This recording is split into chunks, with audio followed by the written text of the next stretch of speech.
శ్రీ సచ్చిదానంద సమర్థ సద్గురు గజానన్ మహారాజ్ కీ జై. మొదటి అధ్యాయం. శ్రీ గణేశాయ నమః. జయ జయ జయ హే గణపతి గౌరీపుత్ర మయూరేశ్వర.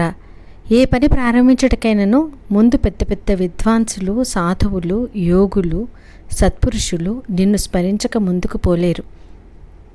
నీ కృప కలిగినప్పుడు అన్ని బాధలు, ఆపదలు అగ్నిస్పర్శ చేత దూది ఎలా భస్మమవుతుందో అలా ఇట్టే మాయమవుతాయి. అందుచేత నేను దాసగణు గజానన్ విజయ గ్రంథ రచయిత నీ ఆశీర్వచనము కృపాకటాక్షాల వలన ఈ గద్యరచన రసనిషందిగా సాగిపోవాలని నిన్ను ప్రార్థిస్తున్నాను. నేను అజ్ఞానుడను, మందబుద్ధిని, నాలో కవితాశక్తి ఏమాత్రమూ లేదు.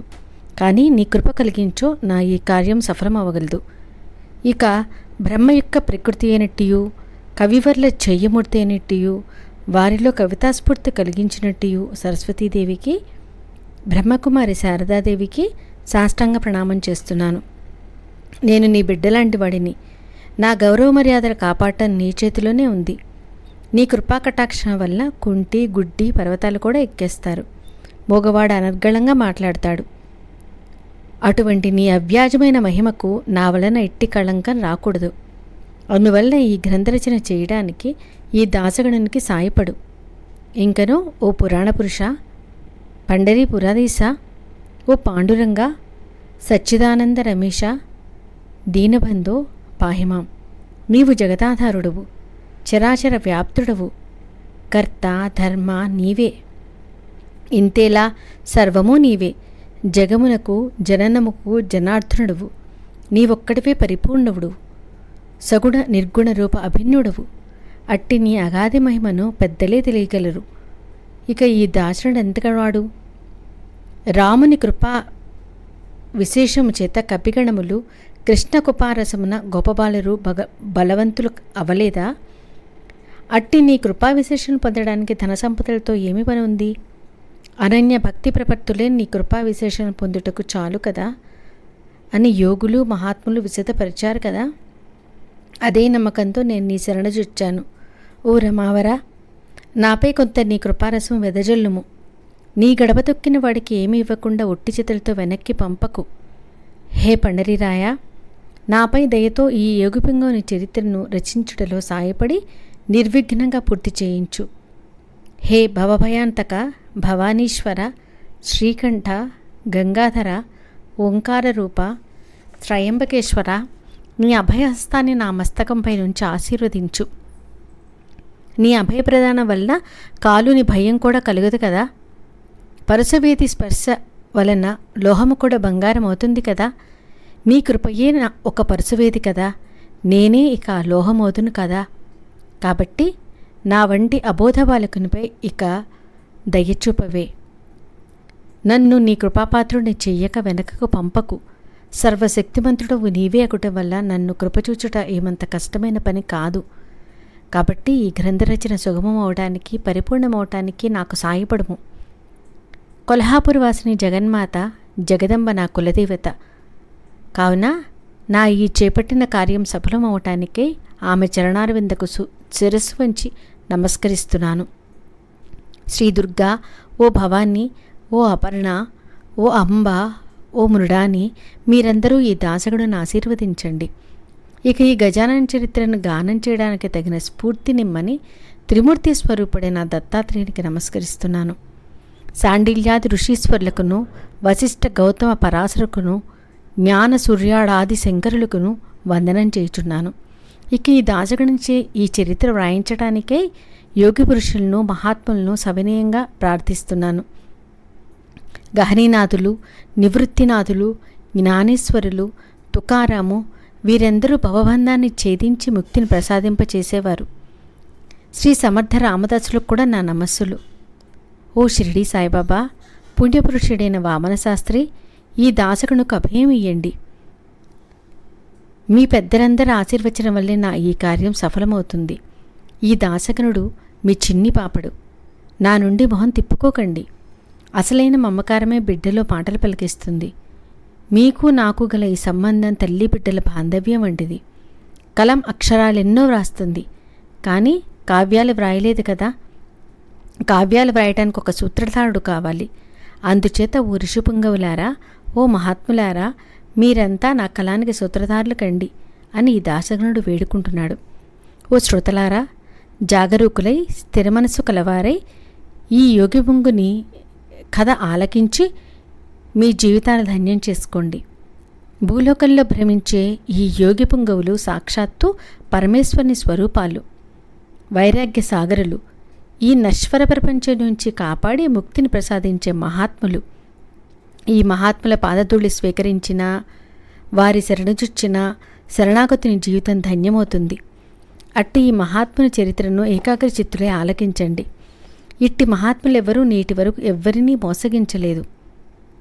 ఈ మహాత్ముల పారమార్థిక మార్గంలో పయనించే నిజమైన సాధకులకు సరైన మార్గదర్శనం చేస్తారు. అట్టి మార్గదర్శనం లభించిన సాధకుని మానవ జీవితం ధన్యమవుతుంది. ఎవరైతే యోగులు మహాత్ములపై అచంచల భక్తి విశ్వాసాలు కలిగి ఉంటారో వారికి రుక్మిణి వల్లప్పుడు ఎప్పుడు రుణపడి ఉంటాడు. అందుచేత ఓ శ్రోతలారా, సావధానులే ఈ గజానన చరిత్రను ఆలకించండి. ఈ పుణ్య భారతవనిలో ఎందరో మహాత్ములు జన్మించారు. ఇట్టి అదృష్టం మరే దేశానికి కలగలేదేమో. అందుచేతనే ఒకప్పుడు ఈ భారతదేశంలో బంగారం పండేదట. దీనికి కారణం అనాది కాలంగా ఎందరో మహానుభావులు చరణారవిందలు ఈ భూమిని పావనం చేయడం కావచ్చు. నారదుడు, ధ్రువుడు, కయాధు కుమారుడు, ఉద్ధవుడు, కుచీలుడు, సుభద్రావరుడు, మహాబలి, అంజనీ కుమారుడు, అజాతశత్రువు, ధర్మరాజాదులు సాధనకు కలపదరు. ఆధ్యాత్మిక విద్యలో మేరువును బొలిన ఆ జగద్గురు శంకరాచార్యులు మొదలైన వారు ఈ పుణ్యభూమిపై జన్మించడమే కారణం.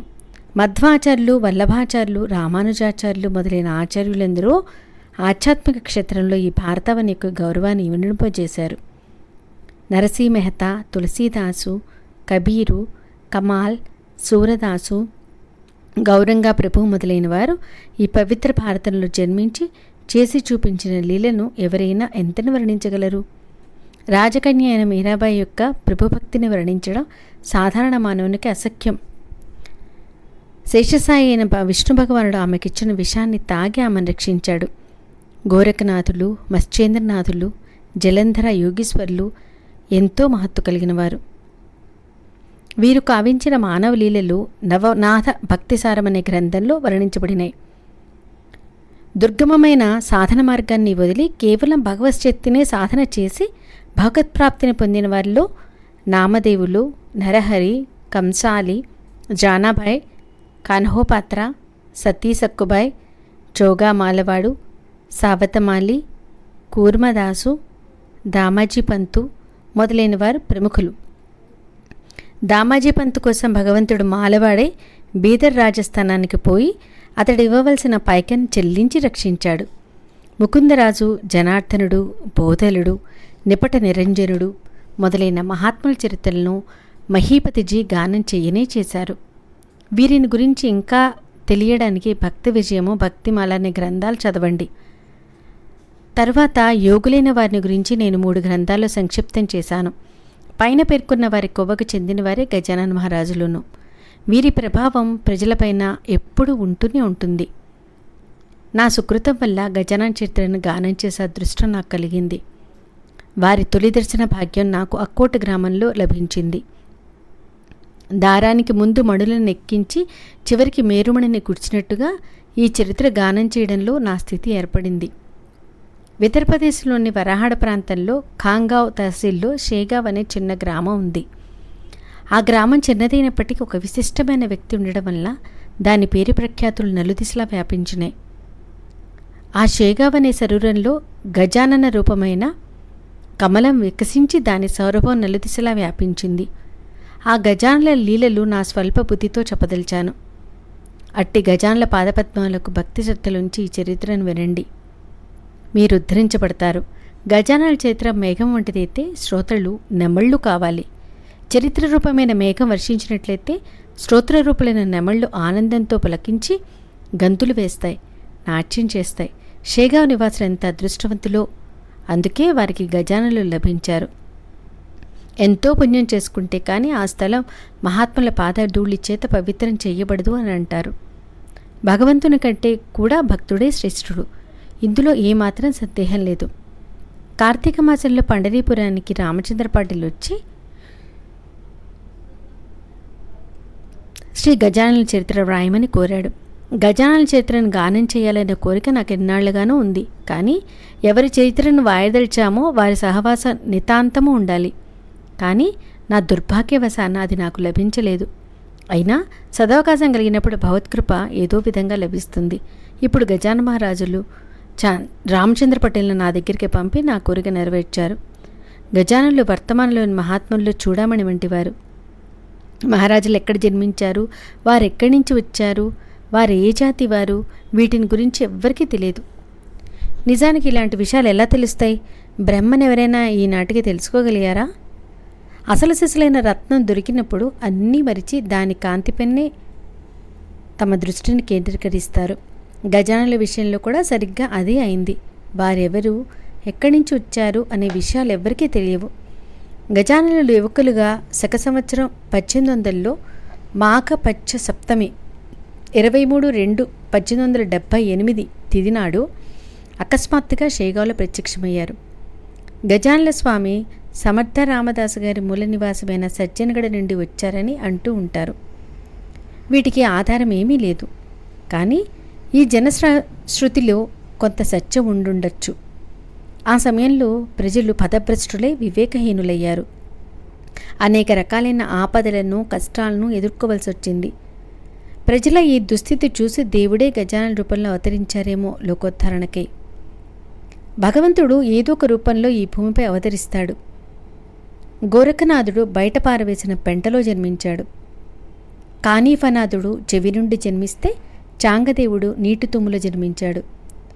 గజాననుల అవతారం ఎత్తడానికి కూడా అలాంటిది ఏదో ఒక రహస్యం ఉండుండొచ్చు. సిద్ధయోగుల్లో ఉండే లక్షణాలన్నీ గజాననులో కానవచ్చేవి. దీని అనుభవాన్ని పాఠకులు ముందు ముందు వీరి లీలల ద్వారా తెలుసుకుంటారు. మాఘపచ్చ సప్తమి నాడు షేగావ్లో ప్రవేశించి గజాననులు చూపిన లీలలు నేను ఇప్పుడు చెప్తాను. పాతూర్కర్ వంశంలో దేవదాసు అనే ఒక సజ్జన మఠాధిపతి ఉండేవారు. ఆయన గొప్ప ధార్మిక ప్రవృత్తి కలవారు. కుమారుని గ్రహశాంతి కోసం బ్రాహ్మణులకు అన్నదాన కార్యక్రమం ఏర్పాటు చేశారు. భోజనానంతరం ఎంగిలి విస్తళ్ళు బయట పారవేశారు. ఈ ఇంగిలి విస్తరల దగ్గరే సిద్ధయోగుడైన యోగి గజానన మహారాజ్ కూర్చొని ఉన్నారు. ఉపాధిరహితుడు అవడం వలన ఆయన దగ్గర ఏ వస్తువు లేదు. నీరు త్రాగటానికి మాత్రం ఒక కమండలం ఉంది. చేతిలో సొంతగా మట్టితో తయారు చేసిన కాల్చిన హొక్కా గుట్టం తప్ప ఇంకేమీ లేదు. కానీ ముఖకండలం శాంత గంభీరంగానూ దృష్టి నాసికాగ్ర భాగాన నిలిపిన వారి తపోబలం అంగప్రత్యంగాల ద్వారా బహిర్గతమవుతూ ప్రాతకాల బాలభానుని ప్రకాశకిరణం వలె వెలిగిపోతోంది. విదేహుడవడం వలన ఆయన దిగంబలుగా తిరిగేవారు. నేను, నీవు అనే భేదభావం లేకపోవటం వల్ల వారి వృత్తి అభిన్నమైనది. నిరాసక్తులవడం వలన నోటికి రుచే లేకుండా పోయింది. అట్టి నిర్మోహి ఎంగిలాకుల దగ్గర చేరి ఏదో వెతుక్కుంటున్నారు. ఎంగిలి ఆకుల్లోని ఎంగిలి మెతుకులు ఏమైనా దొరికితే అమాంతం నోట్లో వేసుకునేవారు. అన్నం పరబ్రహ్మ స్వరూపం అని ఎలుగెత్తు చాపటానికే ఈ లీల చేశారేమో. అన్నం పరబ్రహ్మ స్వరూపం అనే విషయాన్ని శృతులు ఎలుగెత్తి చాటుతున్నాయి. ఉపనిషత్తుల్లో కూడా అన్నం బ్రహ్మేతి అని చెప్పబడింది. జీవితంలో అన్నం యొక్క మహత్తు చాలా ఉందని లోకులకు చెప్పడానికే గజాననులు ఎంగిలి మెతుకులు తింటూ ఉండడం. కానీ మూఢమతులకు ఇది తెలిస్తే కదా. బంకట్లాల్ అగర్వాల్ అతని మిత్రుడైన దామోదర పంత కులకర్ణితో ఆ సమయానికి అటుగా వచ్చాడు. మహారాజ్ గజాననులు ఈ కర్తృత్వాన్ని చూసి వీరిద్దరూ ఆశ్చర్యచకితులై స్తబ్దులయ్యారు. వారు ఒకరితో ఒకరు ఇలా అనుకోసాగారు. ఈయన వెరివాని పనులు చేస్తున్నారు. అనార్థి అయితే ఏదైనా అడగచ్చు కదా. దేవదాస సజ్జనుడు తప్పకుండా ఏదో ఒకటి ఇచ్చి ఉండేవాడు. గుమ్మ దగ్గరికి వచ్చిన యాచకుడు యజమానింటి నుండి విముఖుడై ఎప్పటికీ తిరిగిపోడు. ఇట్టి స్థితిలో ఈయన చేసిన పనిలో ఏదో ఒక రహస్యం ఉండి ఉంటుంది. గజాననుల ఈ పనిని చూస్తూ వారిద్దరూ కొంతసేపు నిలబడిపోయారు. వ్యాసమహర్షి భారతంలో విరక్తుడైన సాధువు అప్పుడప్పుడు పిచ్చివానిలా వ్యవహరిస్తాడు అని అన్నారు. ఈయన చేసే పని పిచ్చివాని పనిలా కనపడినా వీరెవరో సిద్ధుడైన సాధువుగా గోచరిస్తున్నాడు. అటువైపు చాలామంది వస్తుండేవారు, వెడుతుండేవారు. కానీ వీరిద్దరు తప్ప మరెవ్వరూ గజానుల వైపు కానీ వారి పనుల వైపు కానీ తమ దృష్టిని సారించలేదు. సామాన్యుల దృష్టిలో గాజుకి రత్నానికి భేదం ఉండదు కదా. అమూల్య రత్నాన్ని రత్నాల వ్యాపారి గుర్తించగలడు. కొంతసేపైన తర్వాత బంకట్లాల్ అగర్వాల్ ఆ మహాత్ముని వైపు వెళ్ళాడు. వినమ్రుడే, స్వామి, ఈ ఎంగిలి ఆకుల్లోని ఎంగిలి మెతుకులు ఎందుకు తింటున్నారు? మీకు ఆకలిగా ఉన్నట్లయితే అన్నం సిద్ధం చేయిస్తాను అన్నాడు. స్వామి కావాలని కానీ వద్దని కానీ ఏమీ అనక వారిద్దరిపై తమ దృష్టిని సారించారు. వారిద్దరూ స్వామి శరీరం దివ్యమైన కాంతిపుంజంతో వెలిగిపోతుండడం గమనించారు. సుందరమైన కంఠం, దృఢ శరీర సౌష్ఠవం, విశాల వక్షస్థలం, భృకుటి మధ్యన స్థిరమై నిలిచిన దృష్టిని తిలకించారు.